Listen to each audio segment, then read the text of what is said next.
marche ñi nga xam ne mooy collectif ñoo lànk ñoo bañ c'est important quand même parce que c'était un défi pour ñoom et pour la même sénégalais yëpp di xool ndax dinañu mobiliser comme il le fallait wala mobilisation bi dina du demee ni ñu ko yaakaaree woon waaye on s'est rendu compte que voilà Thioro que vraiment le collectif a mobilisé. A énormément mobilisé. Et loolu dafa nekk nag ay message ay laaj dafa laaj ñu décrypter ko.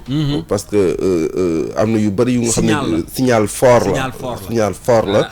te bon on va y revenir plus profondément avec nos invités au téléphone. d'accord mooy ndaje moomu nga xam ne woote woon nañ ko ajuma la woon.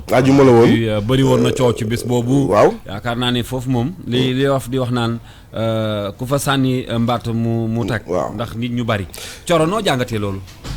Moi je pense que déjà c'est un signal très fort parce que bu fekkee ni woote nañu seen premier rassemblement ñëpp génn mu mel ni mu mel je pense que signal la bu fort et puis man leneen li ma ci jàngate mooy bëri na xëj na lu ñu doon def muy jàll sénégalais yi ku nekk toog sa kër jàpp sa ñaambur di ñaxtu ci sa biir xol mais te disant jaraluma génn mais bu ñu tollee ci jamono boo xamante ne amul bés bu may ñëw 9/11 te duma ko wax nit ñi dañuy feebar duñu mën faju nit ñi dañuy bëgg jàng seen doom yi bëgg jàng mu tëleen le panier de la ménagère qui souffre ak yeneen ci ay jafe-jafe yoo xamante ne ku nekk ci ñun tu le vis au quotidien ba pare boole ci ñu xëy ñu ne ñu courant bi day yokku ak yeneen i jafe-jafe donc je pense que sénégalais yi duñ ko fi xaar parce que ku ne xam nga ni que président Macky Sall xëj na tout comme yeneen président yu fi mas a jaar bu ñu leen di fal ñun seen ay dige dina tax ñu campagne ñu nangu voter leen mais bu ñu xasee ba falu yëf yi bëgg changer dafa mel ni sénégalais yi léegi loolu la ñuy bañ en fait donc mentalité sénégalais yi moo nekk di changer ba tax na am na combat yu bari dañ koy bëgg jëlal seen bopp à bras le corps xeex ko comme ni mu waree mais en tout cas li ci am solo ñu wax ko jàpp mooy que c'est un signal la bu fort pour ku nekk ci ñun wala ku nekk ci ñiy jiite xam ni réew mi xëj na xoxatal ak yenn yi bëri na ñoo xamante ni du ñu nangu mu jaafe te loolu dina leen jaxal seen bakkan parce que bu ñu jëlee lu bëri loo xamante ne moom moo fiy jaar ci wàllu yoon nit jàpp nañ ko pour moins que li nga xamante ne moom la ñu toppee ñoom Guy Marius Sagna ak yeneen donc pour man yu mel noonu bu amee ñu nekk ci jamono boo xamante ne le climat social taxu ko apaiser quoi qu'on puisse dire on parle de dialogue national ak yeneen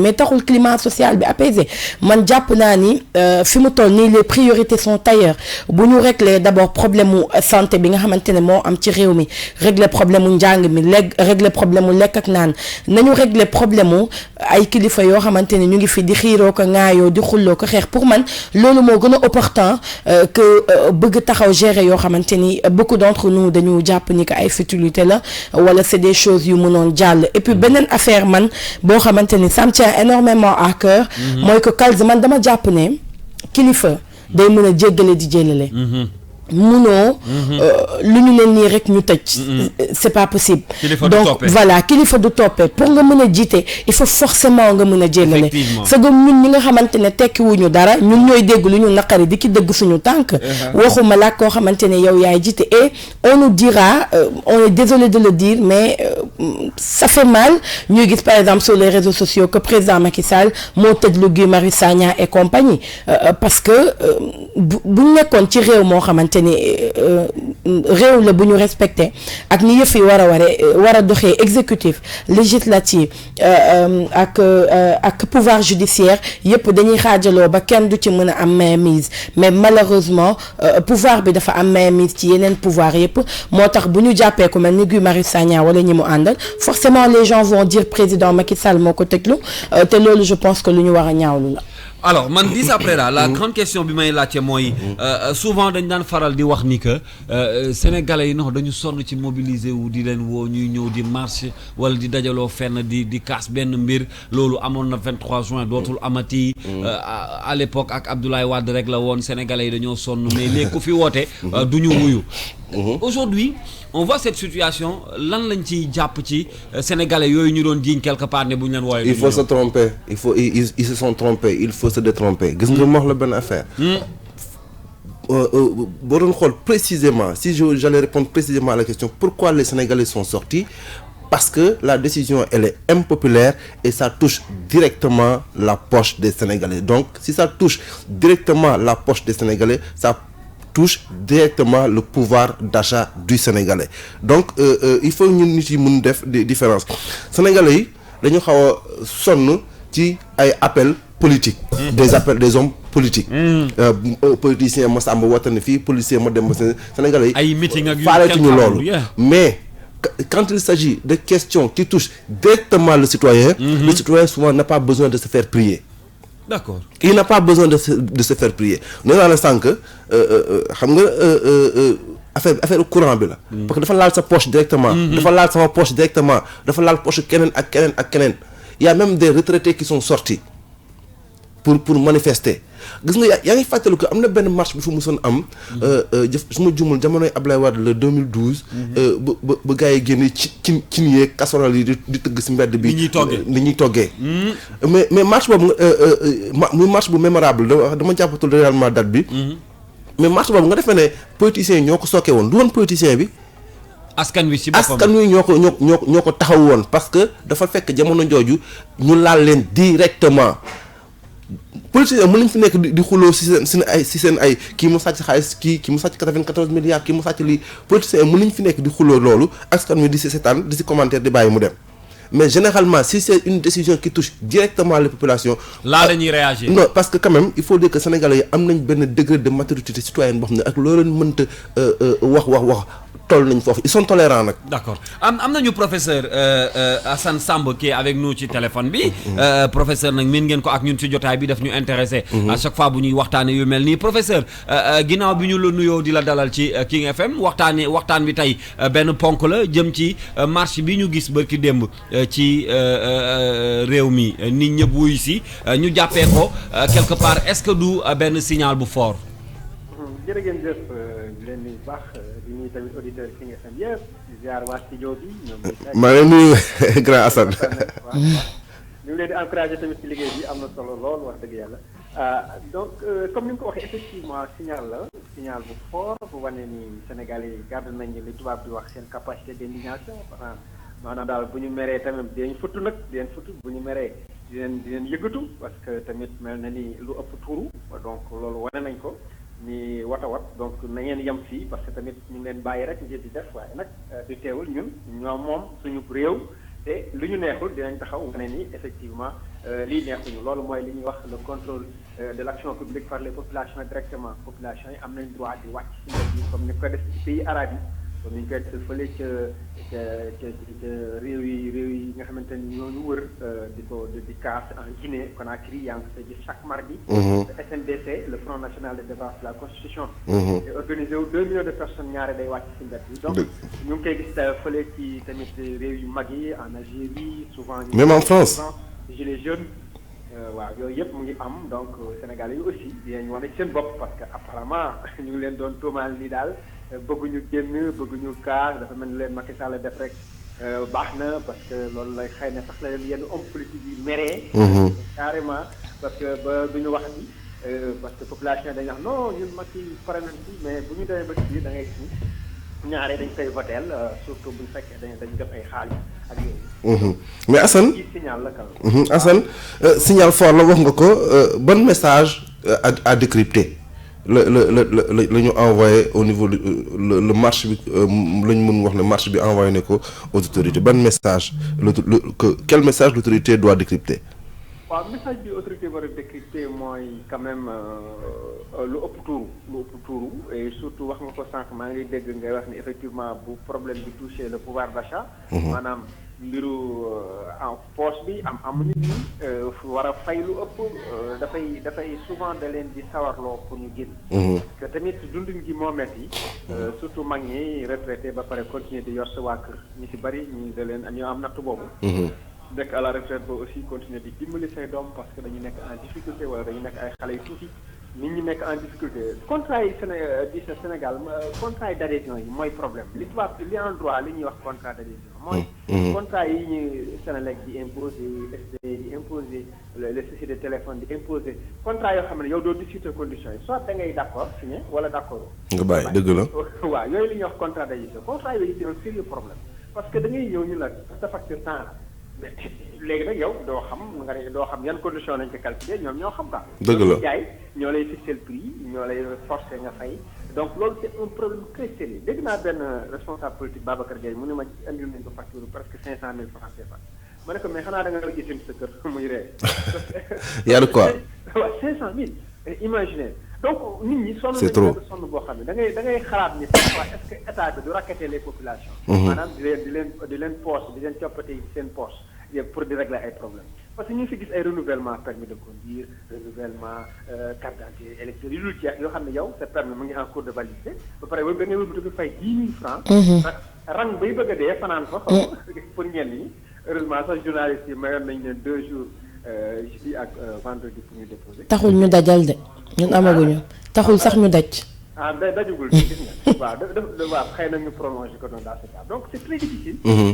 situation yu mel noonu. nga dund ci nekk sénégalais loo yor ci xaalis mu dem man gis naa tubaab yu ma ni fii dund gi dafa cher. dëgg la à Dakar c'est très difficile. loolu waaye moom waxaale wu ma ko ñu ngi koy yóbbu ci 3 mois de caution. waaw nit ñi ñu ngi bëgg dee ñu ngi koy au lieu que ñu wàññi ko selon la loi bi ñu voté woon tout récemment dañ ko yokk au contraire dañ ko yokk donc les populations sonn nañ ci loyer sonn nañ ci transport bi nga xam ne c'est pas organisé embouteillage yi c'est très difficile seen doom mënul liggéey ñu ngi mbëkk gaal yi di dee si géej gi. en même temps ñu topp nag ñu dañuy yokk nag et puis li gën a énervant ci Sénélec mooy l'ancien DG Moussa Cissé dafa ñëwoon mu ni Sénélec dafa am santé financière boo xamante ni xalaat nañu sax dañ export da sous peu électricité. dëgg la. ba pare ñu wàññi courant bi ni bon de toute façon di ci gën a wàññi sax après ñu gis ñu ñëw ñu xëy ni non dañ koy yokk parce que dañu nekk en difficulté état bi moo doon subventionné kon dafa mel dañuy nax daal di nax population ñu wax le discours de vérité alors ñu àgg ci situation boo xamante ni dafay indi loolu ñuy wax énervement nit ñi dañuy mujj découragé dañuy mujj carrément mer nit tamit loo ko tegee lu ëpp carrément day fippu et te loolu je pense que mooy message bi nga xamante ni moo gën a intéressant ci manifestation boobu. d'accord doyen Assane Thioro Mbar Ndiaye ci kaddu gi gis nañu ni ko di saa waxee sànq génn bi nga xamante ne noonu la sénégalais yi génnee àjjuma bi ñëw génn mais est-ce que bu ñu ko naree répété àjjuma bu jot dinañu mën di am tout le temps nombre bi ñu amoon wala lu ko ëpp sachant que à la limite ñun sénégalais bëreet rek la ñu am mën nañu démarrer mais est-ce que dinañu maintenir rythme bi fi nga xamante ni foofu lañ tàmbalee. waaw secret manifestation yi benn secret la mooy société civile bi kese mënuñu assumer les manifestations. loolu moom il faut que mu leer. dëgg la amuñu capacité de mobilisation ñoom am nañ capacité poser les problèmes ak tamit ne. lobbying peut-être. waaw mais amuñu capacité mobiliser les populations ça bu ci homme politique yi duggee mais bu baax a baax. jël affaire bi engagé wu ci bu baax nekk ci wetu société civile à chaque fois dina mën a am réussite. waaw mais nag bu ci homme politique yi engagé wul rek réussite manifestation yi day des. léegi nag est-ce que dañ koy def vendredi bu nekk loolu tamit dafay xaw a diis ci ñu bari.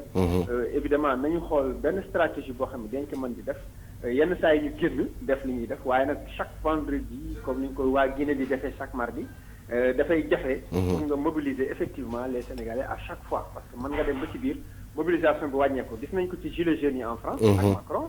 parce que dafay naqari dafay c'est pas que. c'est difficilement tenable. waaw c'est difficilement tenable parce que da ngay dem di daw say dépenses di régler say problèmes de santé say problèmes de famille doo mën toujours ngay taxaw di. est-ce que jàpp nga ni nguur gi dinañ deltu ginnaaw. bon nguur la gu dëgër bopp nag quand même waaw loolu moom c'est un problème ci nguur gi parce que état quand même da ngay flexible nekk à l'écoute des populations. am na ci solo trop di leen déglu seen i mëbët. di xool leen neex di ci jéem. te xëy na bu ñu ko defoon tey sax dina nekk seen avantage ah. waaw dina nekk seen avantage c'est très important. gis nga doon nañu ko gis ci Ablaye Wade. doon reculer bon doon nañu ko gis tamit ci tamit xëy na le président Abdou Diouf à un moment donné. doon na jël ay concessions. waaw loolu la ñuy xaar ci président de la République ngay dugg njaboot bi. dëgg la en même temps ngay am capacité di jël ay décisions yoo xamante ni dafay ci arranger nit ñi mais boo dégloo tubaab yi institutions internationales yi comme ay FMI ak yooyu. ak ñi lay financer et tout voilà da ngay boo moytu doo jubóo ak sa population. jërëjëf Assane merci beaucoup grand professeur temps bi moo ñu xat. moo ñu xoj plutôt. on a d'autres intervenants en ligne. Et merci encore. jërëjëf ñu ngi koy gërëm bu baax professeur Assane Samb moom dafay faral di ànd ak ñun waaw. gis nga Kals. waaw. xaw am na ko fi waxoon yàggul gis nga FMI ak Banque mondiale. mosu ñoo développé benn réew. te réew mu ñu suuf ñoo ko suuxal ba pare ñooy teg seen ay conditions. c'est clair. gis nga tant que président yi bàyyi ñu di dégg ndigal ay FMI ak ay yooyu noonu. ci problème la ñu dëkkal seen askan. c'est clair. j'ai pas dit qu'on ne doit pas faire des affaires ou bien avoir des relations avec ces institutions financières là mënut a bañ a am. waaye nag nañu fexe ba nga xam ne que du ñoom nañu fexe ba lu mu métti lu ñu imposer seen ay bëgg-bëgg seen ay façon de faire ñun tamit ñu xam ne que réew la ñu yor. ay askan la ñu yor ñoom ay tubaab lañu xamuñu suñu ay réalité fi ñu koy wéer ci ay chiffres la ak ay histoire de macroéconomie man gëwuma loolu man économie bi ma gëm mooy économie bi may lekk bi may naan bi dugg sama poche bi tax sama doom jàng bi tax. et puis di ça li paradoxal dans toute l'histoire mooy mënuñu ñëw ci dëkk boo xamante ne on nous dit qu'on a retrouvé des ressources énergétiques yoo xamante ne am nañ ko lu mel ni pétrole ak yooyu après en retour qu'on te dise courant bi dafay yokku. Man je trouve ça vraiment paradoxal maintenant après on me dira que parce que tollaguñu ci use pétrole bi ak yu mel noonu mais pour man du moment où pétrole bi découvrir nañu ko rek dafa am ay buntu yu ñu war a ubbil maintenant buntu yooyu mu ñuy ubbil lépp war a doon ngëneelu Sénégal et que lépp lu mu ciy am comme intérêt ak yooyu mu mun a dellu siwaat ci réew mi mais bu fekkee ni ñun dañu am ressources yooyu noonu ba pare ressources yooyu ñu am ko dëkk yu bëri yoo xamante ni ay puissance lañ économiquement parlant jël seen ay gët teg ko ci ñun te ñun en retour mënuñu ci gagner dara lu dul di wéy di ci gën a am ay jafe-jafe man après je me demande franchement où est l'intérêt am li nga xamante ne moom moo di pétrole boobule.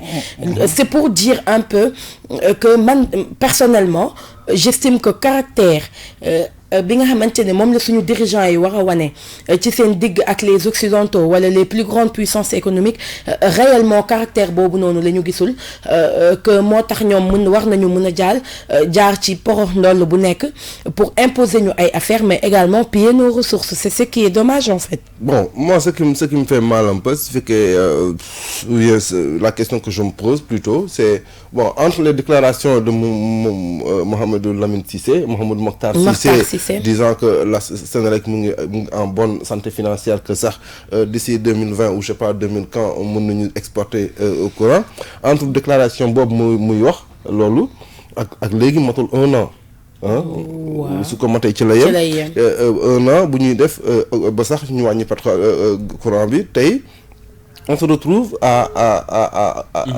une hausse lan moo xew ci diggante bi lan moo xew ci diggante 1 an boobu nga tax nga xam ne def na déclaration bi ñu wàññi courant bi as tuut dawaat même pas 1 an ñu yokk ko yokk bu metti nag parce que ñu ngi koy commencé nañ ko dund qu'est-ce qui s'est réellement passé est-ce que waa ji daf ñu doon saale daf ñu doon nax noonu kese on ne sait pas encore s'il y a quelqu'un en ligne alors on a bu ñuy wax wàllu mobilisation également ci Sénégal du ñu wax ba jeexal te du ñu tudd le mouvement Y en a marre ñi ngi ak Fadel Barro ci suba si Fadel ginnaaw bi ñu la nuyoo la même question bi nga xam ne moom laa posé léegi professeur Assane Samb li xew àjjuma bi weesu est-ce que mën nañ ko jàppee benn signal bu fort.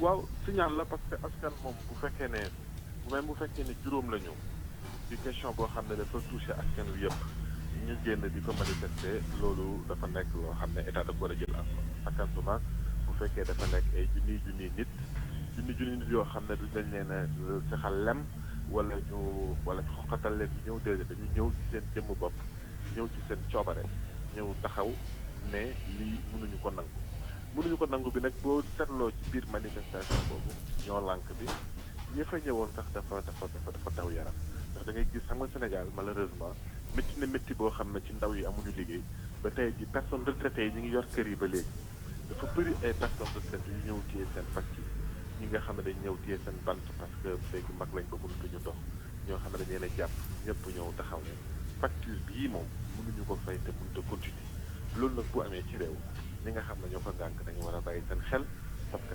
xamuloo boo ko si tànnee lan lay jural ëllëg. waaw Fadel.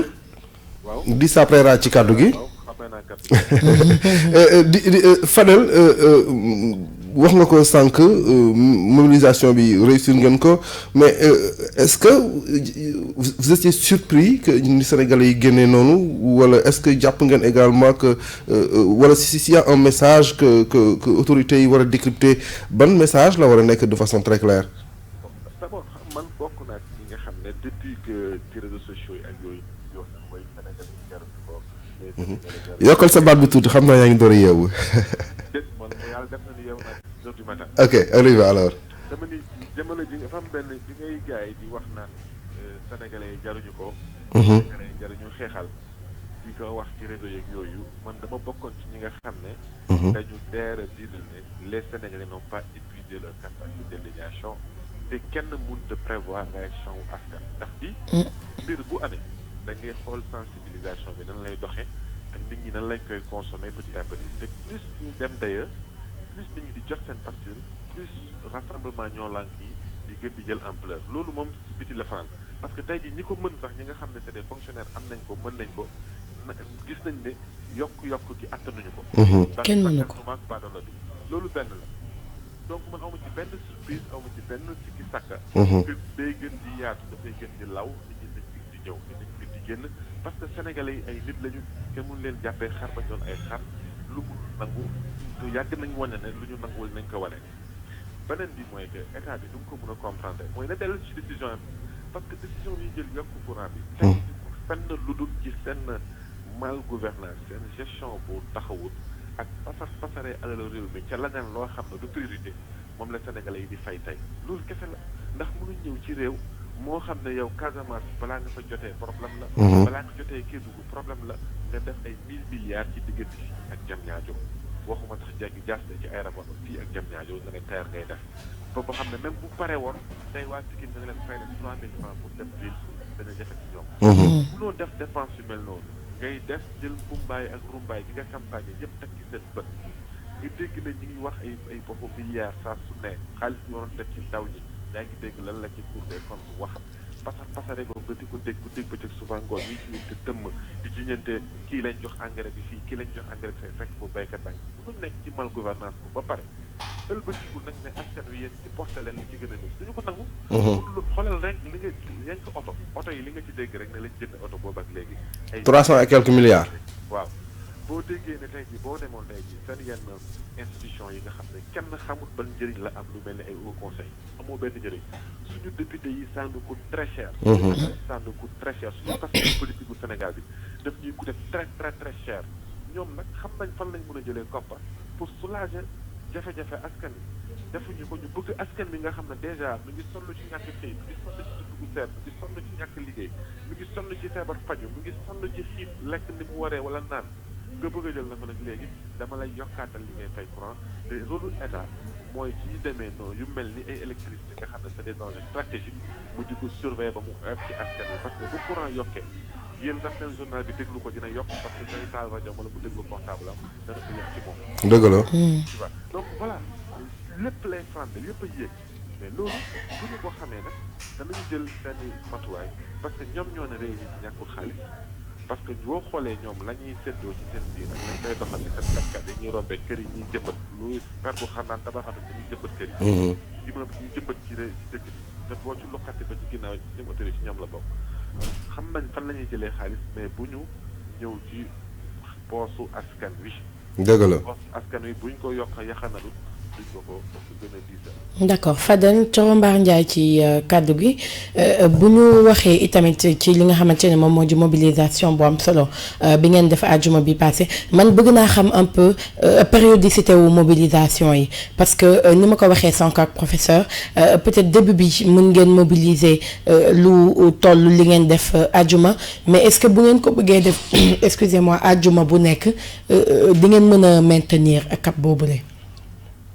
maa ngi dalal sa xel ci dara mais man am naa yaxin am naa yaakaar mobilisation bi dafay gën di kawe rek léegi nag naka lañ koy defee périodicité bi ajjuma ak ajjuma la wala fii ak ñeenti weer wala fii ak weer la loolu maa ngi ci dalal sa xel na ñun ñu ngi ci réfléchir coalition Ñoo Lank bi nga xam ne Y'en a marre benn la ci ci ña ngay toog tey jii war nañu toog ñu wax ñu xool naka la ñuy defee la suite mais lu ci mun ci di am mooy que xam leen ni ñi ko sirnank ay ñun français lañu am nañu expérience ci lii parce que ñun du tàmbaliwuñu lii tey xam nga am nañ ci expérience koy doxalee te it danañ déglu sénégalais yi ñoom nan lañ ko bëggee parce que loolu moo ci ëpp solo ni ko sénégalais yi bëggee ñu fexeel ba ñu doxalee leen ko noonu parce que ba ñoom seen xel dal ñu ñëw di manifester parce que Sénégal loo ci mun ci dégg jàmm su dugg jàmm Sénégal loo ci mun ci dégg dañu bëgg a préserver suñu stabilité aussi loolu yëpp mais njëkk gi nag mooy que sénégalais yi di continuer di génn et état comprendre économie parce que ñoom ñooy responsabilité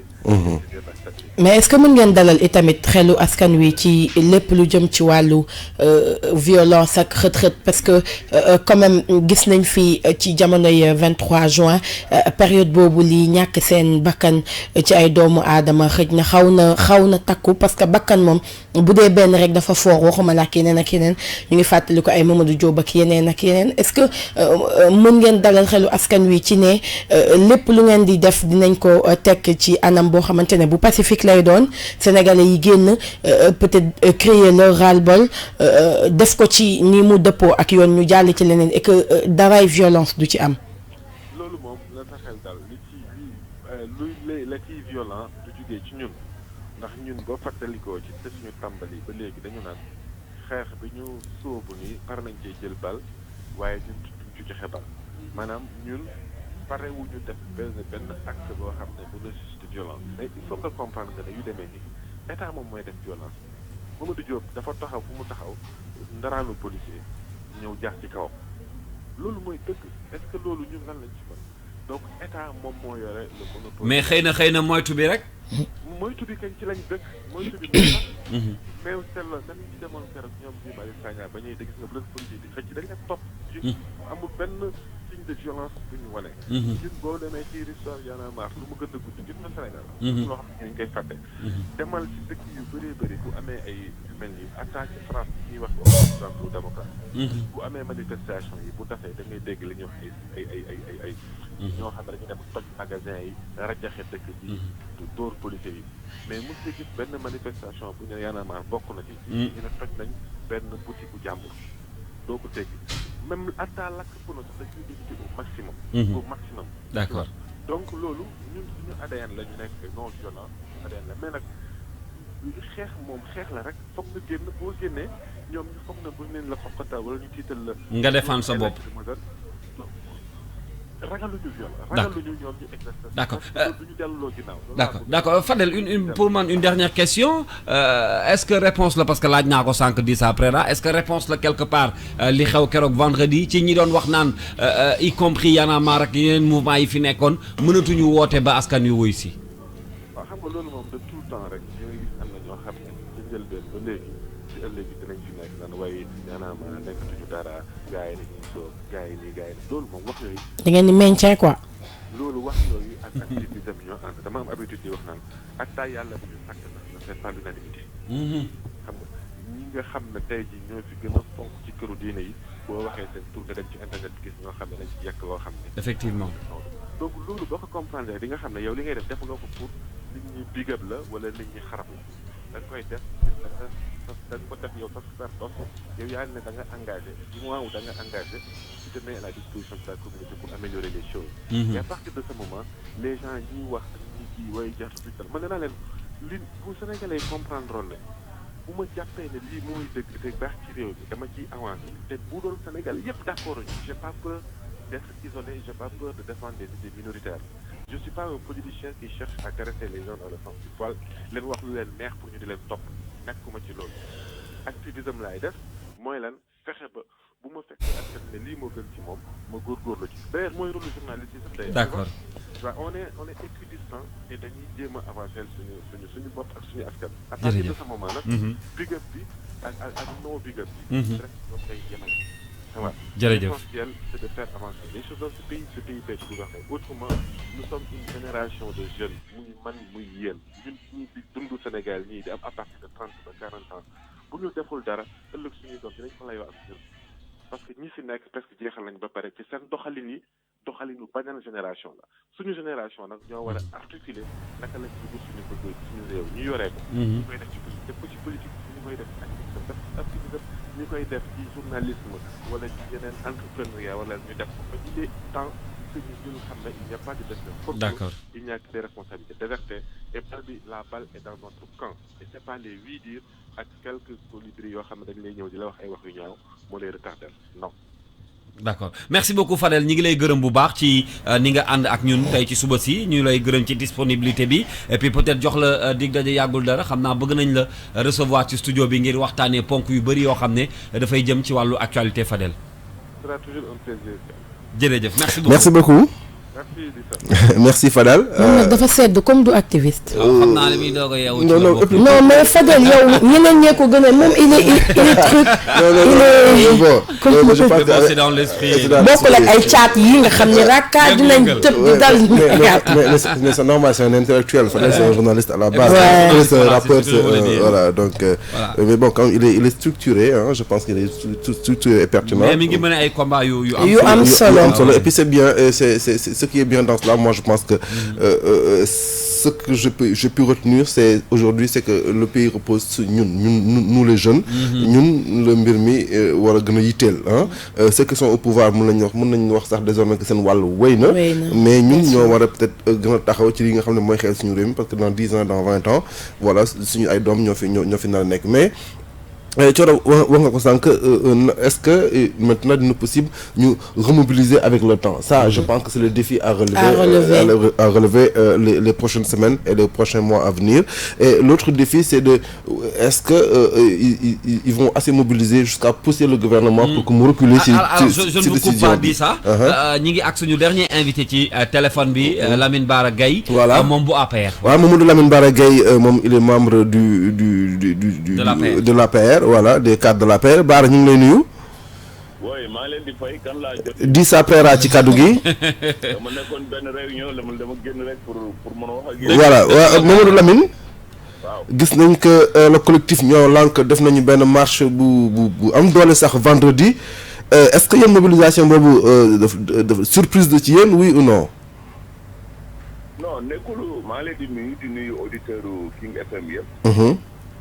ah non loolu mënul nekk surprise xam nga nag Sénégal ci démocratie la ñu nekk nag.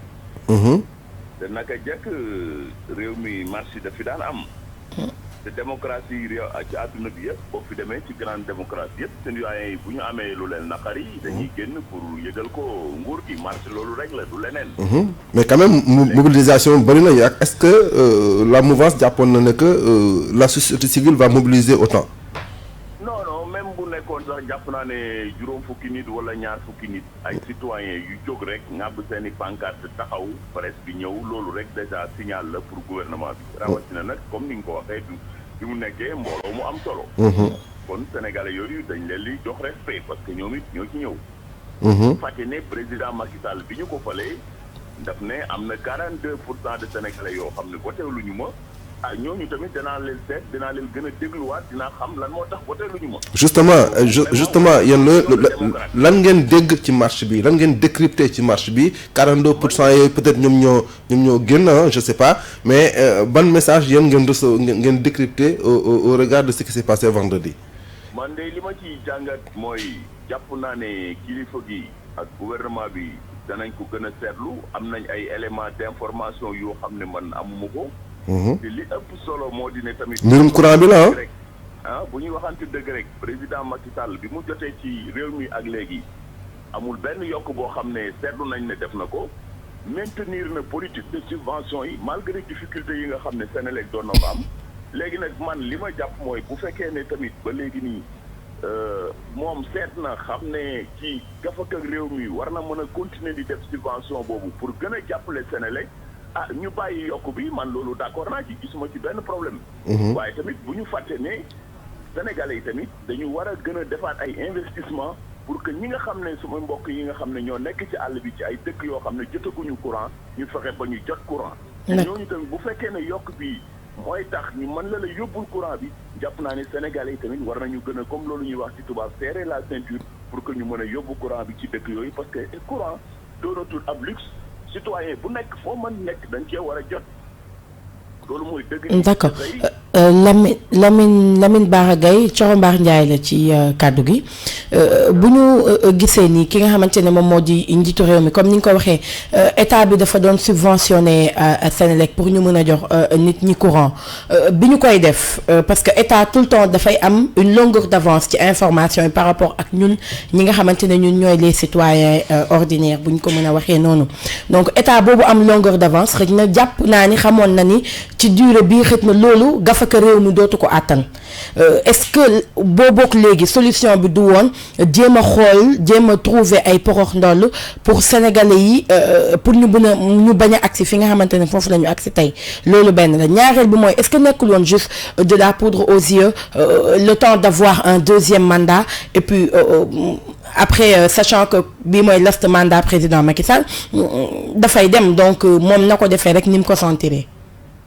Non, Thioro defe naa ne am réew quand même à ce niveau de responsabilité président de la république wala gouvernement bi mënuñu jéem a naxante ak askan wi loolu mënul nekk képp ku xool xam ne mesures yi nga xam ne gouvernement bi jël na ko pour que ñu mën a wàññi train de vie bi pour que tey ñu yóbbu ay ministères ñun ñi di wax ak yow ñi ngi jam ñaajo pour que wàññi location bi nga xam ne gouvernement bi daf ko doon fay ci loolu yëpp ci cadre boobu la dugg kon bu ñu yaakaar ne loolu ñu naan ci tubaab serré ceinture bi dañ ko def rek pour ci askan wi gouvernement bi ak ministères yi ak ñëpp dañ ko tàmbalee ci ñoom loolu nag moo tax tamit man li ma la wax loolu laa jàpp mooy bu fekkee ne comme Bara wax décrypter le signal président dana ko def ak gouvernement bi ñu xool bu fekkee ne mesure bi mën nañ ko rapporter wala mën nañ ko décaler c'est toujours bon mais li am solo mooy Senelec tamit mënuñu ko teg ay charges yoo xam ne ëllëg ci biir day dem ba loolu ñu naan ci tubaab la soutenabilité des charges de la Senelec mën na tey peser ci sur la viabilité de entreprise boobu. waaw Bara loolu moo tax ma jàpp ne daal. Bara benn précision bu ndaw laa bëggoon. oui il y a moins d'un an. Mamadou Mokhtar Cissé dafa doon vanter la santé financière de la Senelec en disant que même mun nañu produire excédent entre boobu ak léegi qu'est-ce qui a pu se passer ou bien qu'est-ce qui a dû se passer pour que moment boobu muy vanter loolu ba sax ñuy wàññi électricité bi qu'on se retrouve aujourd'hui à une augmentation yow mi de la mouvance qu'est-ce que bonne réponse nga war nga mun jox askan wi.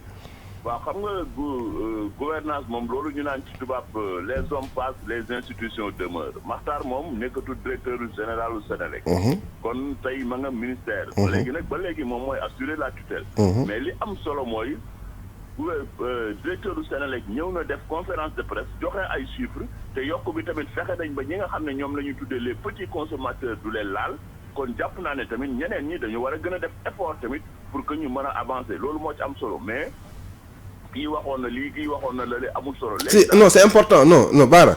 léegi da ngeen wax terminé foofu gouvernement bi Senelec annoncé nañ mesure joxe nañ ay chiffres citoyens yi mobilisé wu nañ def nañ ab marche léegi nag maintenant comme loolu ñuy wax ci tubaab la balle est dans le camp de l'autorité et autorité bi mooy président de la république mooy gouvernement bi. est-ce que autorité bi mën naa reculer.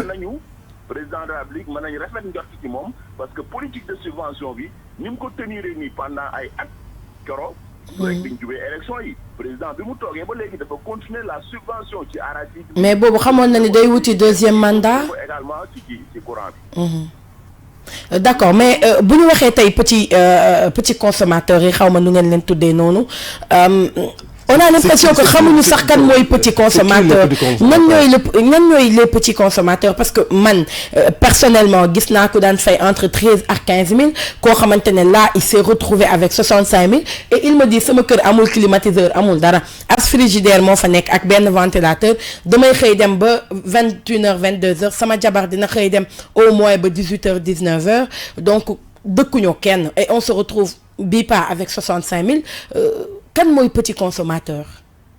waaw xam nga loolu tamit Senelec directeur Senelec bi mu defee conférence de presse bi expliqué ko.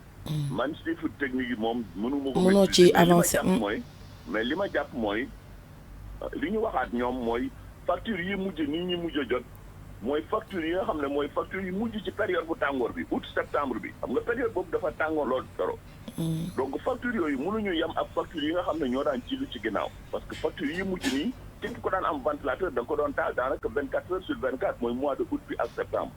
ventilateur amul consommation mooy tey décision bi. c'est une décision politique bu ñu war a jël.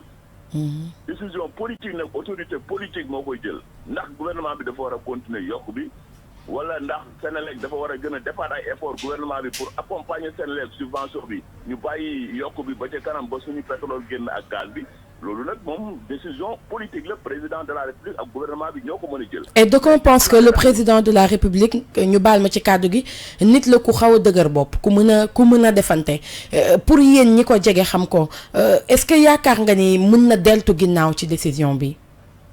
non xam nga deltu ginnaaw ak leneen loolu moom li ñu naan ci tubaab dans le secret des dieux kenn nekku ci président de la République moom moo yore ay instruments de mesure am moom ministère des finances moom Senelec ñoom ñoo yore gaf ak réew mi ñoo xam li nga xam ne gouvernement bi mën na ko def mais coro mën nañu d'accord tamit te président de la République quand même sensible na ci jafe-jafe yi Sénégalais yi am duñ toogee ak léegi li ñuy wax ay filets sociaux nga xam ne def nañ ko muy CMU ak yeneen ak politique subvention bi ma la wax loolu parce que président ku jege askan wi la ku xam jafe-jafe yi Sénégalais yi nekk na te tamit bu ñu fàttee coro man mi di wax ak yow man duma ba Dakar ci àll balaa juddoo xam naa li yóbbu courant ci ab dëkk yi mu doon parce que man ba may gone ba dama nekkee man ci lampe pétrole laa daan jàngee. oui mais Mamadou Bara non Mamadou Bara yokk nañ ko presque ñetti yoon entre 2012 ak léegi. lan si. ma ne li ñu suñu yóbbu ci courant ci àll bi. dañ ko triplé entre 2012 ak léegi kon nañu reconnaître que état dafa traîner les pieds de l'indépendance à maintenant loolu. non tout cela reste discutable hein tout cela reste discutable hein si c'est discutable parce que Azer mu ngi nii kenn gisu ko ci terrain bi bëriwul bëriwul lu ñu koy gis ci terrain bi électrification rurale pour man xam nga ne juste on est reporter on est sur le terrain lu yàgg mais oui mais électrification rurale moom pour l'instant vraiment kii c'est pas nekkul lu nga xam ne réussir ngeen ko réellement vraiment maintenant man lu ma mënul nangu un peu sama ko mais question buy ñëw ci yow mooy est-ce qu'il faut ñu yokk électricité bi dans les villes pour pouvoir électrifier les zones rurales su ma comprendre bien yow loolu ngay jëm a prôner mais ba tey mun je peux te le concéder benn question bu ma am mooy peut-être mooy dernière question bi moom Lamine Bara mooy mobilisation bi nga xam ne moom la collectif ñoo lànk amal jamono yi passé yow ci sa gis-gis est-ce que jàpp nga ne que mën naa wéy. non mais ay citoyens moom man li ma la wax mooy ñun démocratie moom marche moom c'est la règle man de tout temps ku ma déglu xam ne dama daan wax marche yi dañ leen autorisé nañ bàyyi Sénégalais yi bu ñu waree manifester nañ manifester li am solo mooy loolu mais parce que Sénégalais yi kenn mënatu leen nax di ça. marche donc du tax nit ñi nangam ak nangam parce que aar la ñu bokk avant muy ñëw am na lu ñu créé woon nekk nañ fi yëngu boobaak léegi déggatoo leen woon. Sénégalais yi kenn mënu leen nax. léegi nag egsi nañ ci ab conjoncture boo xam ne wax nañu ko yokk moom Sénégalais yi parce que dañ ko gëj a dégg Macky Sall toogee ak léegi kenn mësul dégg yokk. c'est normal que ça fait tilt dans la conscience des Sénégalais. et Sénégal courant tamit c'est très sensible. man loolu wax naa ko à l'interne dans nos instances man je suis d'accord que bu fekkee ne c'est possible que gouvernement bi reculer subvention bi ñu décaler mesure ba ci kanam loolu man gisuma ci benn gaañ-gaañ. merci beaucoup tamit nañu wax dëgg gouvernement tamit c'est prendre la responsabilité parce que dañu am responsabilité ak obligation tamit yóbbu courant bi ci àll bi fu Sénégalais nekk ci territoire Sénégal bi dafa war a taal ko. mais bu fekkee yokk bi mooy tax mu dem dina yéex a dem merci quand même Mamadou Bari man dama daan dem Mbacké wala dans le Linguère nit ñi dañuy jël ay portable yu bëri teg ko ci ab sareet yóbbu ko ci ab dëkk chargé ko doo koo indiwaat. dëgg la. waaw mais loolu tey amatul Sénégal. kon bëri na fa ba tey de Azer war naa liggéey boo demee zone sud boobu bëri na fa ba tey. waaw amatul da nga daan si ñu ngi si moom Lamine Bara loolu ak a bëri ci réew mi bàyyi non ba ma wax. non am na fi ba tey boo génnee Dakar gi rek nga gis ko léegi village yoo xam ne amul électrification rurale lu leer laa la wax.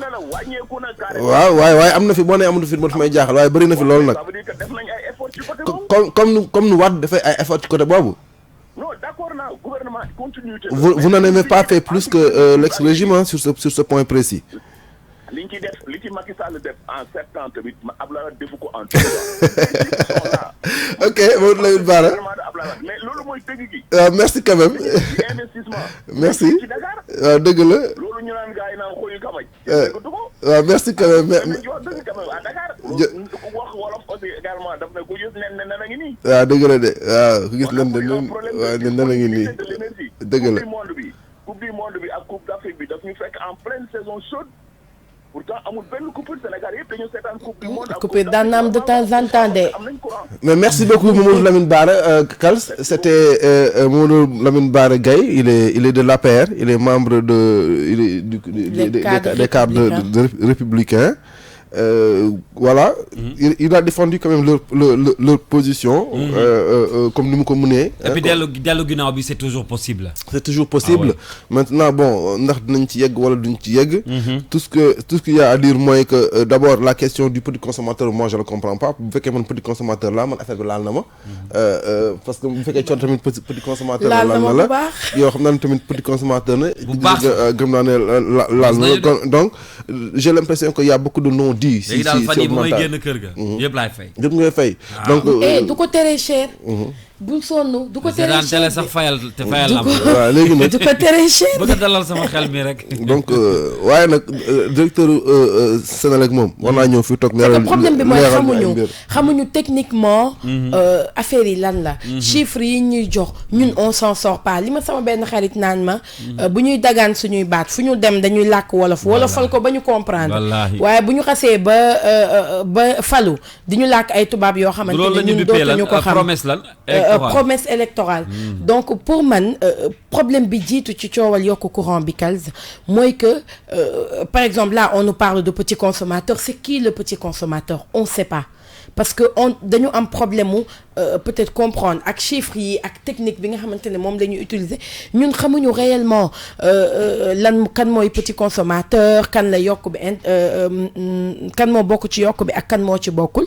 Et là quand tu es sur les réseaux sociaux et que tu vois ku nekk di photo facture am di dugal tu as l'impression que tout le monde est touché malheureusement. Voilà et puis coow li ça me rappelle waxu courant xam nga waxu courant nag yàgg na Sénégal. Est-ce que vous vous rappelez de ce titre déjà? Balaa mu ñëw mu wax la kan la maa demba la.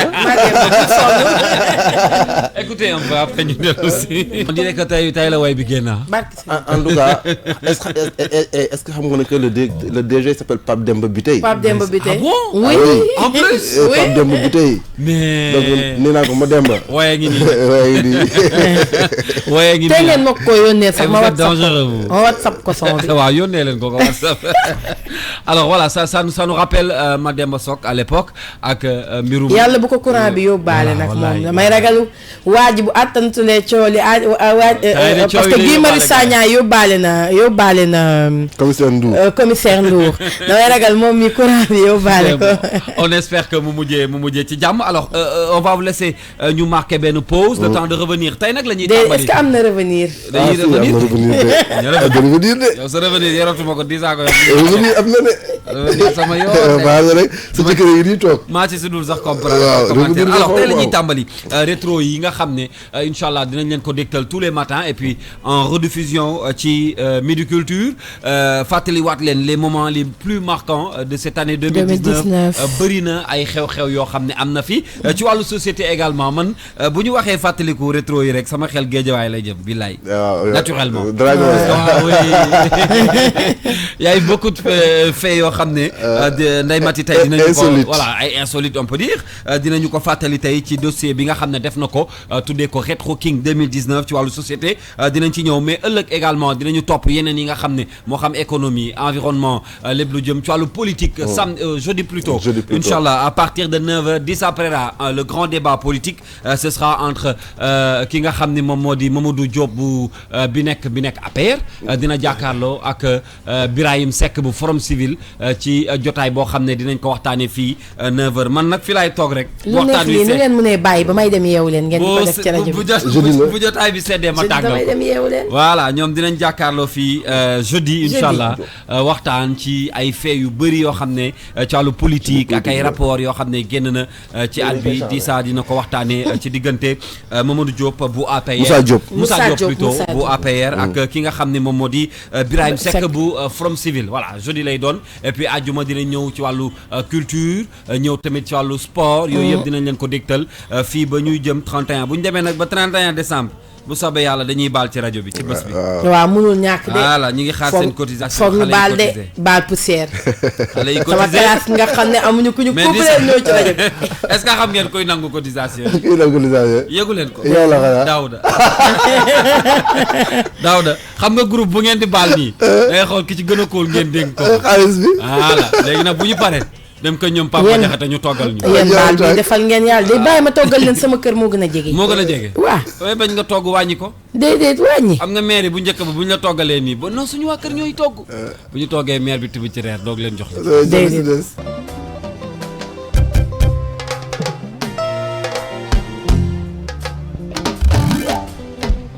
Diouf ñaxa baaya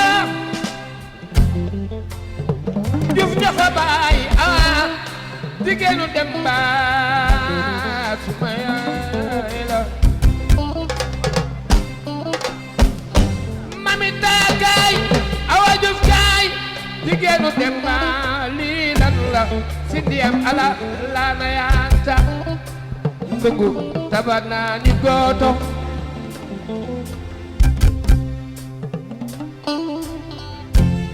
Babacar Sadikho bay nga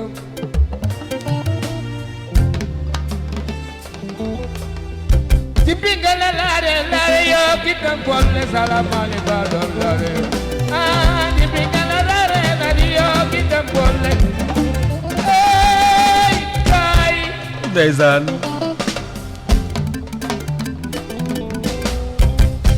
Sénégal dina namb ndaanaan kii mooy Doudou Yaye Katy xoolal ni mu jekkee mais jantal paa ngi nii bisa jantal paa dem na dëgg la. non billaahi dëgg la. ah paa bu baax sax sama xuloo waale wallaay fu mu la mus a fekk di nga reetaan par force de waaw Doudou Yaye Katy nit ku baax la et puis di ko ñaanal suñu borom xare ko àjjana bi ma yëgee nouvelle franchement ça m'a fait tellement mal ndax ndaanaan la mais doxewu ko waxewu ko woon dëgg la. il était tellement modeste wàccee boppam mais yàlla mayoon ko nag loo xam ne nii wax dëgg yàlla su yuuxoo rek di nga xam ni naanaan dëgg la baat bu neex yàlla moo koy maye. moo tax man la léegi jantal paa dem na dëgg la lu leer nga wax. Voilà. la je veux dire le monde culturel a perdu le monde culturel sénégalais. Doudou Yaye Katy man daf may su ma fàttali ko ay image am ci làmb ji. ndeysaan daan yor micro central bi. bu mbëri di bàkku. Ndeysaan. nga gis mu te il avait une voix quand même particulière. Ouais. Une voix assez particulière. bu nga xam ne que voilà sénégalais yëpp ñëpp nga xam ne c'était des férus du sport wala ñu bëgg voix bu traditionnelle j'allais dire. voix bu original. boo ko dégloo da nga koy dégg ci moom. donc yal na ko yàlla yërëm xare ko àjjana. allahumma amiin. ñu waa Futurs Médias par notre voix. di jaale mbokkam yi ak Sénégal bi yëpp. Coro sa xarit la woon dégg naa. chaque jour ñu xuloo. waaw. stade laay ñëw mu naan ma dangaa réew lu la neex def ma ne ko jërëjëf mas nañ ndeysaan di ma woo ko pour benn interview ma dem ci moom ñu war a def interview mais gis nga balaa interview bi di jeex Père Doudou Yaye Katy song na ma xeex Père Doudou Yaye Katy saaga na ma Père Doudou Yaye Katy xas na ma yekk na ma lu nekk interview bi jeex mu ne daf may 1500 pour ma jël taxi ma ne ko yow jël say 1500 rek mu ne ma 1500 yi dama la koy lebal boo àndatee stade yow ak Ahmadou sama grand frère ak sa papa nga fay ma ko ma ne ko waa d'accord amul benn problème léegi téyel 1500 yi du tere bu ma ñëwee stade dinaa la fay c'est pour dire un peu relation bi mu amoon ak ku nekk ci ñun je me rappelle même relation boobu la amoon ak Khady Faye chaque jour mu ne ma sa mbokk mii moom dinañ ko rey ci làmb ji ndax dafa rëy làmmiñ bu geesoo ba ci ak ne ma yéen a yem sax même relation boobu itamit la amoon ak Asi Gaye madame Cissé donc c'est pour dire un peu que ku nekk ci ñun am na moment yoo dund ak moom am na loo jàngee ci moom Père Doudou Yaye Katy macha allah amoon naa benn xarit itamit ndeena bi tey chaque jour da daan jàpp paa bi kaañ donc tout le temps paa bi daf ñuy yenn fu ñu gis daf ñuy saaga ba keroog ñuy dem mais on prenait du plaisir à nekk ak moom partager ak moom ay moments parce que ci biir saaga yooyu ci biir saale yooyu noonu yëpp ñuy nekkee ak moom tout le temps même bu fekkee benn baat boo xamante ne daf lay jàngal lu bari ci àdduna dina la ko jox donc loolu noonu yëpp la ñuy ñaan yàlla fay ko et que yàlla àtte ko ci yërmandeem. allahumma amin jërëjëf di la gërëm bu baax ci kàddu yooyu nga yëkkati ci Doudou Yaye Katy alors dañuy ànd ak yéen nag léegi ci rétro bi di ça tey société la ñuy tàmbalee. waaw tey société la ñuy tàmbale ak Ndeye Maty. Elle est revenue sur lu bëri lu xew ci réew mi ci atum 2019 bi ci wàllu sociétal gis nañ ne que am na ay faits insolites wax nga ko sànq. sa xel dafa dem ci géejawaay. loolu bokk na ci li nga xam ne ce sont des faits insolites yoo xam ne xew na ci réew mi. À part loolu am na yeneen am na ay nit yoo xam ne am na ay viol fii am na ay meurtre fii am na yu bëri yu nga xam ne xew na fi yoo xam ne que loo xam dem ba gën laa xam boppam.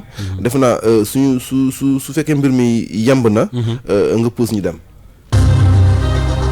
atum 2019 bi di tàggoo réewum Sénégal dund ci façon événement bu nekk lii di bànneex la ca des di naqar tax première rajo digitale du Sénégal King FM ne dina leen fàttali lépp ñu duppee ko King Rétro 2019 wàllu dundinu askan wi di rétro société la ñuy doore. rétro société Ndeye Maty Dia. ba ci politique ak li fi xew ci at mi. rétro politique avec Dissa Brera. mbirum yoon itam fesoon na lool ci atum 2019 bi. rétro justice avec Dior Mbodj. waaye kenn mënul wax dund gi te waxoo ci wér gi yaram. rétro santé mais mun a ñing. njàng mu kawe mi mu digg doome mi ba ci mu suufe mi fesoon na lool ci atum 2019 bi. rétro éducation avec Koumba Ba. rajo King FM ku ko wax sa xel dem ci musique waaye tamit ci wàllum caada. rétro culture sur King FM avec Penda Badji. rétro environnement avec Aminata Ba. rétro économie Awa Sène Fatou Sow. rétro sport Papa Madiakhaté Sarr. lii lépp di pàcc yu yaatu yu leen rédaction King FM di baaxee ngir dundandoo waat ak yéen li gënoon a fes ci atum 2019 bi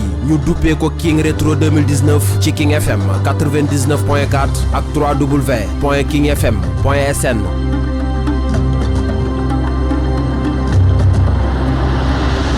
jigéen ñi dootuñu ko fàtte ba faaw ay ñaawteef di lu ëpp li ñu ci dund mu di ay viol yenn saay violé ba noppi faat Binta Camara firnde la ci tolloon ci ñaar fukki at ak ñett noonu lañu ko faatee guddik samedi 18 mai boori 21h ci seen biir kër ca Tambacounda way juróom bu góor Malam Camara directeur général bu agence de développement local nekkoon Dakar yaayam di commerçante demoon Chine dimanche ci fajar gi la xibaar bi wër àddina ay enquête wane ne Alioune Badara Fall di xaritu papaam moo ko faat yoon teg ko loxo di ko toppee tentative de viol et meurtre ay fan dong lañu ci teg Kumba Yàdd moom it ñu violé ko ba noppi faat ko ca Thiès ay kuréel juddu ci ànd di xeex viol dem ba sax ñuy waxtaane ne képp ku violé ci dañu la war a atteb ku rey la criminalisation du viol. viol bi na doy violence contre les femmes et les filles na doy si école bi na doy si kër yi na doy. Baara Touré dootul fàtte moom it 2019 ñaari doomam yu góor la ñu rendeendoo ci benn guddi ca yoonu Daaru Rahman Serigne Mbacke Madina Touré amoon ñeenti at ak Maam Daouda Touré amoon ñaari at ñaawteef bi aljuma la woon 27 septembre ay xale yu ñu sàcc am ñu ci feeñ comme liirub ñetti fan ba ñu sàccoon ci hôpitalub Touba ñi ci des moom ba file furaas daal di xëddeen coow juddu na fi diggante sëriñ daara yi ak ñenn ci askan wi sëriñ Cheikhouna Gueye moo jéngoon juróom ci taalibeem yoon teg ko loxo moom ak wayjur yi ak ki doon defar feer yi mujjee ak ñoom ci ñaari atu kaso yu ndul tëdd 2 ans en sursis kilifa diine yi ak yu aada ku ne yëkkati ci ay kàddu werante bi di woon ñaar ñàngaleb daara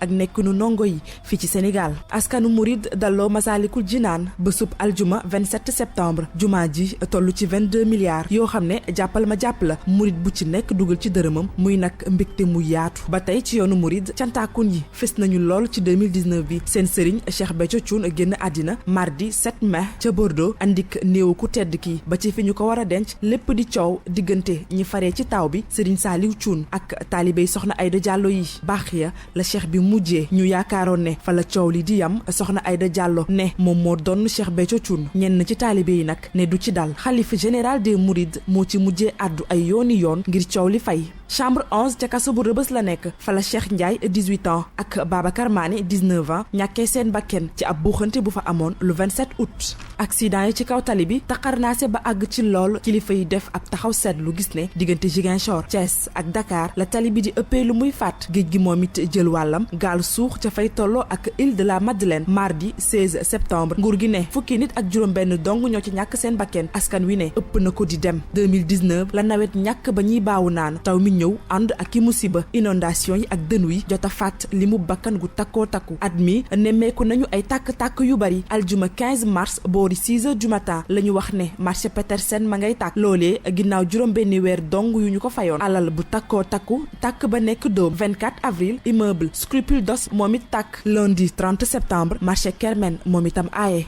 Sénégal jot naa nekk yoonu drogue bi ay quantité yu takkoo takku lañ doon jàpp ca port bu Dakar yenn saay aéroport ba ci yeneen frontières yi lu ñu ci jaaxal mooy lu ëpp ci drogue bi ñuy jàpp dañu koy sàccaat at mi la Sénégalais yi fental way Aliou Sall di rakku njiitu réew bi ginnaaw enquête tub BBC.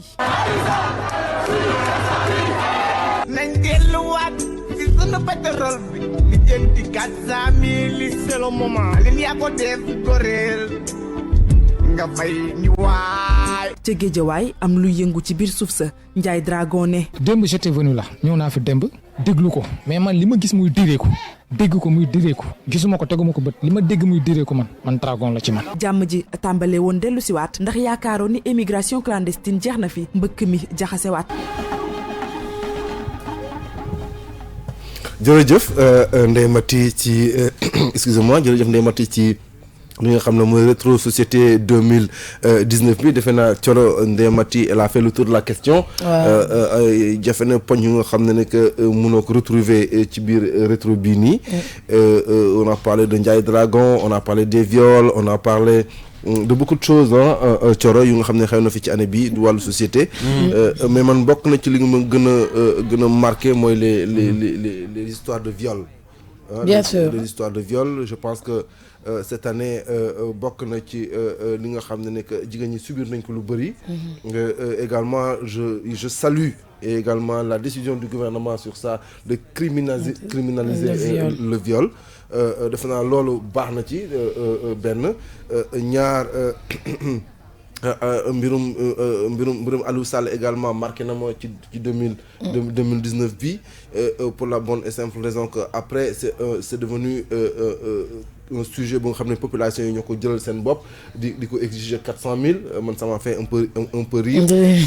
donc am na yu bëri yu nga xam ne xew na fi ci 2019 bi je pense que Thioro c'était quand même une année intéressante du point de vue sociétal. Oui c'était une année intéressante du point de vue sociétal comme ni nga ko waxee année la boo xamante ni quand même bu ñuy wax ci wàllu société xëj na lii naqari moo ëpp li neex parce que quand on parle de viol dafa metti quand on parle de série d'agressions c'est compliqué série d'accidents ñaata nit ñoo ñàkk seen bakkan ci tali bi ñaata nit ñoo ñàkk seen bakkan ci ay gaal yu soox yooyu yëpp dafa metti mais ci njeexitalu at mi on a bi Serigne Mountakha ñëwee Dakar man moment la bu ma marqué lool ba tey su ma koy quand j'en parle dafa am lu may yëg ci sama xol ak ci sama yaram parce que c'est comme si dañu dundaat beneen at bu bees avant l'heure parce que quand il est venu non seulement symbiose bi amoon Dakar jàppante bi c'est vrai Massalikul Jinaan à la base yëf yi murit yi la woon mais gis nañ ni que ci bi ñuy wax projet bi xëy na murit yi ñoo amoon projet bi mais bi projet bi taxawee ba bi muy sotti murit Tijaan Xaadir Laayeen Ñaseen chrétien ñëpp dañu ci dugal seen loxo mu sotti ñu war ko inaugurer sëñ Muntaxa ñëw Dakar ñëpp ñi ma lim ñëpp génnaat teeruwaat ko ànd ak moom ba ñu inauguré Massalikul Jinaan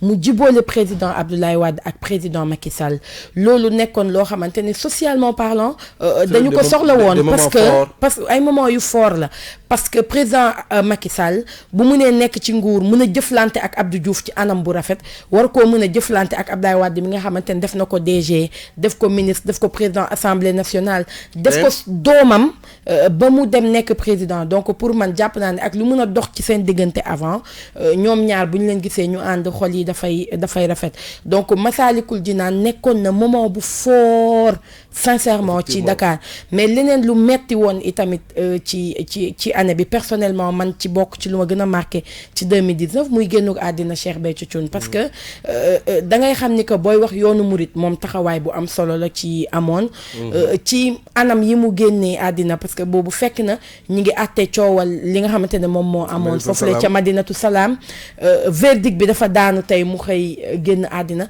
yooyu yëpp bëri ay misaal yoo xamante ni moom moo ci nekkoon après moom héritage am nekk problème peut-être parce que soxnaam mu ngi fee taxaw ne moom mooy doonu doomam mu ngi fee taxaw donc ñii ànd ak ñii ànd ak ñee loolu lépp nekk problème mais leneen itamit loo xamante ni man marqué na ma ci 2019 bi di saate ba tey bu ma ko xalaatee sax sama xol day tàng peut-être mooy bés bi nga xamante ne ci la Serigne Mountakha génn wax ba xolam tàng ci koo xamante ne ñun on l'appelle tout le temps mbégte mi ndax fuñ ko gis mu ngi ree fuñ ko gis xolam mu ngi neex fuñ ko gis ñun ci suñu bopp même boo amee souci sa xol day neex ndax taxawaay bi mu am moom borom mbégte mi bu ñu toogee ba mu génn tard dans la nuit pour ñaawlu benn situation boo xamante ni moom moo am te loolu mu ngi judd woon ginnaaw bi nga xamee ni Aïda Diallo gisoon nañ ko muy ay nit di jébbalu ci moom ak yeneen ak yeneen donc loolu tamit je pense bokk na ci li ñu gën a marqué ci 2019 lu ñu dul gaaw fàtte mais en tout cas année la boo xamante ne bu riche woon ci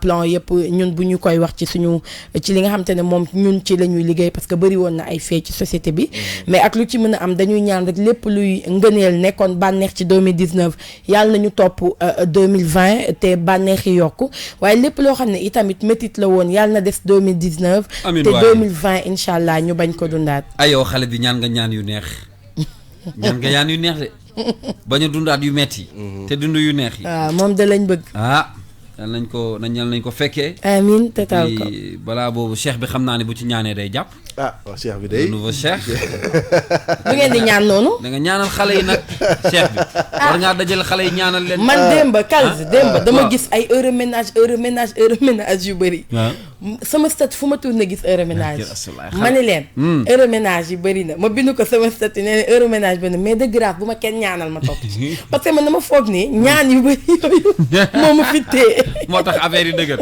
en tout cas daal cheikh bi ñu ngi waaj a ñaanalaate fan yi non temps yi moom damay def prière collectif waaw def benn journée boo xam ne daal xam nga nu ñuy def xale yi ñëw rang benn par benn ñu ñaanal leen ñu takk leen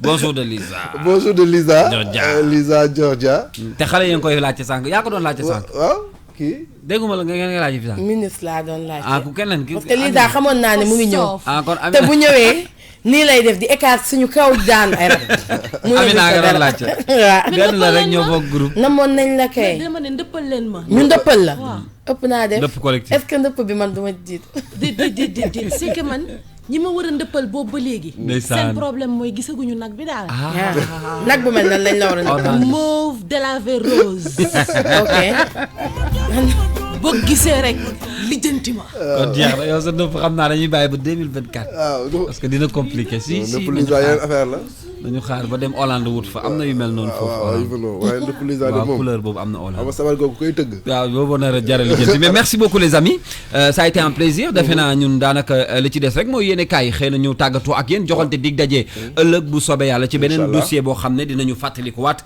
moment yi ñu gën a marqué ci atu 2019 merci Corombaar merci Kalza Corombaar Ndaw waaw ba tey. boobu dafa hésité. mais mujjee na nangu nag quand même. dama doon leerlu ndax alaaji bi nekkul di déglu. gis nga Lisa xawaale na jàpp sama nopp bi tuuti. dama doon leerlu rek ndax waa ji nekkul di déglu. mais bon c'est pas grave ba ma xoolee heure bi xam ne dégluwul. sama jamaale bi. après ma nangu ndaw bi. kon nangu saa ndeene aram faxa bëlëb. waaw man sax yow laa faral nag. kon jeex na Préra. waaw mais merci beaucoup. waaw yow yàlla fay. man de ansi fi mu ne nii bësi. alxamis laa ci gën a yàkkam. alxamis de waaw ñu ngi koy waajal. réew mi dina yëngu. waaye yéen lu tax ngeen bàyyi ba mu wóor leen ni damay def yeewu leen ngeen def lii. dañu ko jox muy ñëw du xam nañ say affaire yow. fi nga toog ngay toog di ko yónnee. non mais bu ma fi toogoon day gën a neex mere naa leen torop. mais war a ñëw nag. ah mais nu may def yeewu leen. di ça yeewu leen 9h ngay pare di. déedéet. li xaw a mel naan salma sa casque bi ma wax loolu tuuti parce que j'ai envie de te faire parler un peu là ça c'est l'animateur le plus connu au Sénégal ci Galsen Hip Hop Awards il s'appelle DJ Tall de Vibe Radio mais Tall bonjour. bonjour salaamaaleykum. tey rek ma seet si quoi. ah mais noonu la. ana waa Vibe Radio. gaa ngi foofu di nuyu ñëpp ah sant rek sant gaa yëpp ngi déglu. King FM donc 99.4. et félicitations pour le prix de Galsen Hip Hop Awards ah. waaw liggéey rek. xam nga liggéey moom bon amul dédommagement amul prix. of course donc reconnaissance je pense mooy lépp quoi. alors tey da nga fi def benn tour bu ndaw crochet seet suñu y a un événement qui se prépare ah. effectivement dimanche incha allah ñuy Sébikotane. yéen a ngi Sébikotane def Sébi Back Show comme ni ñu koy defee chaque année. ki nga xamante ni mooy Tao de King. donc ce sera pour ce dimanche. copain nu mu demee maa ngi lay nuyu. Tao de King. naka King naka waa Sébi. Sébi taan bu ma miin la waaw miin naa fa de. fan ngeen naa fa ñoom ay ñoom Ahmed Ndoye. Ah, il y a des gens que je connais là-bas doon naa fa ñëw il y a 4 ans 5 ans de cela mais gis naa ni zone bu bëri bagage la donc dimanche dañuy ñëw bu soobee yàlla. Inch'Allah ah dinañ ñëw teew et puis suite bi dinañ ko yeggale ak yow RFM. Inch'Allah dans la semaine certainement mercredi pour parler de cet événement je rappelle que c'est la production de Tal. et puis grand na parce que Tao de King FM. waaw ça c'est loolu beneen affaire waaw ça ñaari King ñu dajale. gis nga voilà ça c'est super mais Tal merci ça fait plaisir. ah mais xam nga yow mënoo fi dugg ba génn te duma la wax lool. ci sama waa ji maa lay xaar fële di bëggee waa Vibe Radio bu baax. surtout jërëjëf vous faites un excellent boulot ci pays médiatique bu Sénégal. et puis voilà on vous félicite surtout yow ci liggéey bi ngay def Tal Rek Show. voilà 19h moom personne ne bouge on t'écoute et puis c'est tellement c'est du spectacle. Voilà. Et puis les rappeurs du Sénégal on voit maintenant tout le monde rêve d'aller sur ce plateau parce que voilà dafa nekk prestige maintenant donc félicitations et beaucoup de courage frère. jërëjëf Kals di la bëggee bu baax a baax. rendez-vous mercredi dinañ gën a yaatal inchallah ci RFM avec son artiste qui sera la première production bi nga xam ne dinañ ko génnee inchallah et puis le spectacle ce sera pour ce dimanche Sébikotane bu fekkee xamu leen ko jéem leen a jël jëm ñaaju yéeg ci kaw noonu rek mais ni koy doxantu boori jas yooyu voilà di ngeen dem fekk ji spectacle boobu man ji serai inchallah ce dimanche avec Tal Rek tout de suite on continue avec le terre Youssou Ndour Mbour d'abord et puis bu ñu jógee Mbour nag ñu ànd ak yéen fii Dakar spectacle boo xam ne voilà ki nit moom wuute lu mel nii ci sa dund wóorul sax nag voilà xaar leen spectacle Youssou Ndour boobu inchallah ce sera pour le 1er et le 4 janvier tout de suite Serigne Saliou Seck yegg si na ak ñun ci li ci yéene kaay yi moo yëkkati jotaay bi. loo xam-xam